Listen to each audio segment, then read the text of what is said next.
എംപിമാർ നിയമസഭാ തെരഞ്ഞെടുപ്പിൽ മത്സരിക്കേണ്ടെന്ന നിലപാട് AICC ആവർത്തിക്കുന്നതിനിടെ അതൃപ്തി പരസ്യമാക്കിയും വെല്ലുവിളിച്ചും കെ സുധാകരൻ. കണ്ണൂർ തന്റെ ഹൃദയരക്തവും മേൽവിലാസവുമാണെന്ന് തുടങ്ങുന്ന Facebook post KPCC president Sunny Joseph ഉൾപ്പെടെയുള്ളവരെ ലക്ഷ്യം വെച്ചുകൊണ്ടാണ്. തന്റെ കൈപിടിച്ച് പ്രവർത്തിച്ചവരും വളർന്നവരുമാണ് കണ്ണൂരിലെ നേതാക്കൾ. കടന്നുവന്ന കനൽ വഴികൾ മറ്റുള്ളവർക്ക് മറക്കാനാകുമെങ്കിലും തനിക്ക് മറക്കാനാവില്ലെന്നും സുധാകരൻ തുറന്നടിച്ചു. സുധാകരനെ അനുനയിപ്പിക്കാൻ ഹൈക്കമാൻഡ് നീക്കം ആരംഭിച്ചിട്ടുണ്ട്. രാഹുൽ ഗാന്ധി സുധാകരനുമായി സംസാരിച്ചു. കണ്ണൂരിൽ മടങ്ങിയെത്തിയ സുധാകരൻ മറ്റന്നാൾ വീണ്ടും ഡൽഹിക്കെത്തും. പാർട്ടി തീരുമാനവുമായി മുന്നോട്ട് പോകുമെന്ന് കെ സുധാകരൻ പറഞ്ഞതായി KPCC പ്രസിഡന്റ് സണ്ണി ജോസഫ് പിന്നീട് പ്രതികരിച്ചു.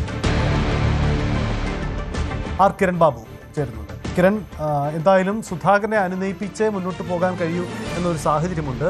ഈ അനുനയ നീക്കം ഫലം കാണുമോ? രാഹുൽ ഗാന്ധി സംസാരിച്ചുകൊണ്ട് ഇനി സുധാകരൻ കൂടുതൽ നീക്കത്തിന് നിൽക്കില്ല എന്ന് കരുതണം. സജിത്ത്, എന്തായാലും കെ സുധാകരന് ഒരു നിയമസഭാ സീറ്റ് നൽകിക്കൊണ്ട് ഒരു പ്രശ്നം പരിഹരിക്കാനുള്ള നീക്കമൊന്നും ഇതുവരെയും കോൺഗ്രസ് ഹൈക്കമാൻഡ് ഭാഗത്തു നിന്നുണ്ടായിട്ടില്ല. അത് വേണ്ട എന്ന് തന്നെയുള്ള നിലപാടിൽ തന്നെയാണ് കോൺഗ്രസ് ഹൈക്കമാൻഡ് ഉറച്ചു നിൽക്കുന്നത്. പക്ഷേ സുധാകരനുമായി രാഹുൽ ഗാന്ധിയോ അല്ലെങ്കിൽ പ്രധാനപ്പെട്ട നേതാക്കളോ സംസാരിച്ചാൽ അനുനയത്തിലേക്ക് സുധാകരനെ എത്തിക്കാൻ കഴിയും എന്നുള്ള പ്രതീക്ഷ തന്നെയാണ് കോൺഗ്രസ് ഹൈക്കമാൻഡിനുള്ളത്. സുധാകരനുമായി ഒരിക്കൽ സംസാരിച്ചാണ് ഈ വിഷയം, ഹൈക്കമാൻഡ് തന്നെ സംസാരിച്ചാണ്. അന്ന് ഏറെക്കുറെ സുധാകരൻ ഈ വിഷയം സമ്മതിക്കുകയും ഒക്കെ ചെയ്താണ്.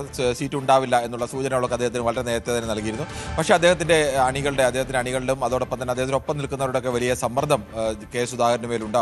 പക്ഷേ ഒരിക്കൽ കൂടി കെ സുധാകരനെ ഈ സംസാരിക്കാൻ കഴിഞ്ഞാൽ, അല്ലെങ്കിൽ സർക്കാർ ഇനി രൂപപ്പെടുകയാണെങ്കിൽ വേറെ തരത്തിലുള്ള പരിഗണന, അല്ലെങ്കിൽ സർക്കാർ രൂപപ്പെട്ടില്ലെങ്കിൽ ഭാവിയിൽ അദ്ദേഹത്തിന് ഏത് തരത്തിലുള്ള പരിഗണന നൽകും എന്ന വിഷയത്തിലൊക്കെ ഒരു ഉറപ്പ് കിട്ടുകയോ അല്ലെങ്കിൽ അത്തരം പരിഗണനകൾ നൽകുകയോ ഒക്കെ ചെയ്തു കഴിഞ്ഞാൽ ചിലപ്പോൾ സുധാകരൻ നിലപാടിൽ നിന്ന് പിന്നാക്കം പോകാനുള്ള സാധ്യതയുണ്ട്. കാരണം MP സ്ഥാനത്ത് ഇനിയും അദ്ദേഹത്തിന് 3.5 വർഷത്തോളം കാലം ഉണ്ട്. ഇനി ഒരു MPയെ രാജിവെപ്പിച്ചിട്ട് അവിടെ മത്സരിച്ചാൽ കണ്ണൂർ പോലത്തെ മണ്ഡലത്തിൽ മറ്റൊരാളെ മത്സരിപ്പിച്ച് വിജയിപ്പിക്കുക എന്നുള്ള പ്രയാസമൊക്കെ കോൺഗ്രസിന് മുന്നിലുണ്ട്. അത് കോൺഗ്രസ് സ്വാഭാവികമായും പരിഗണിക്കും. KPCC അധ്യക്ഷ സ്ഥാനത്ത് മാറ്റിയപ്പോൾ തനിക്ക് MLA ആവാൻ അവസരം കിട്ടുമെന്നും ഒരു UDF സർക്കാർ വരുവാണെങ്കിൽ അവിടെ മന്ത്രിയോ അല്ലെങ്കിൽ മുഖ്യമന്ത്രി വരെ ആവാനുള്ള സാധ്യതയുണ്ട് എന്നൊക്കെ അദ്ദേഹം സ്വാഭാവികമായും പ്രതീക്ഷിച്ചിട്ടുണ്ടാവും. അദ്ദേഹത്തിനൊപ്പം നിൽക്കുന്നവർക്കും അത്തരം ഒരു പ്രതീക്ഷയും കണക്കൂട്ടലുകളും ഒക്കെയുണ്ട്. പക്ഷേ അത്തരം ഒരു കണക്കൂട്ടലുകളെ തൽക്കാലം അംഗീകരിച്ചു പോകുക എന്നുള്ള നിലപാടിലല്ല ഹൈക്കമാൻഡ് നിൽക്കുന്നത്.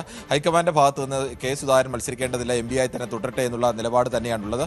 അതിൽ അദ്ദേഹത്തെ അനുനയിപ്പിക്കാനും അദ്ദേഹത്തിനെ പാർട്ടിയിൽ തന്നെ നിലനിർത്തിക്കൊണ്ട് തന്നെ മുന്നോട്ട് കൊണ്ടുപോകാനും കഴിയും എന്നുള്ള പ്രതീക്ഷയാണുള്ളത്. എന്തായാലും മറ്റന്നാൾ ഞായറാഴ്ച അവിടെ എത്തുമ്പോൾ രാഹുൽ ഗാന്ധി തന്നെ നേരിട്ട് അദ്ദേഹത്തോട് സംസാരിക്കാനുള്ള സൂചനകളൊക്കെയാണ് ഇപ്പോൾ പുറത്തു വരുന്നത്.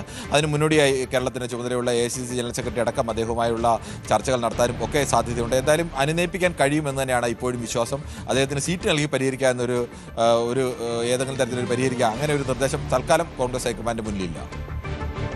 അതാണ് സാഹചര്യം. എന്തായാലും സുധാകരന് സീറ്റ് നൽകിക്കൊണ്ടുള്ള അനുനയ നീക്കം ഉണ്ടാവില്ല, അല്ലാത്ത ശ്രമങ്ങൾ തന്നെയായിരിക്കും നടക്കുക.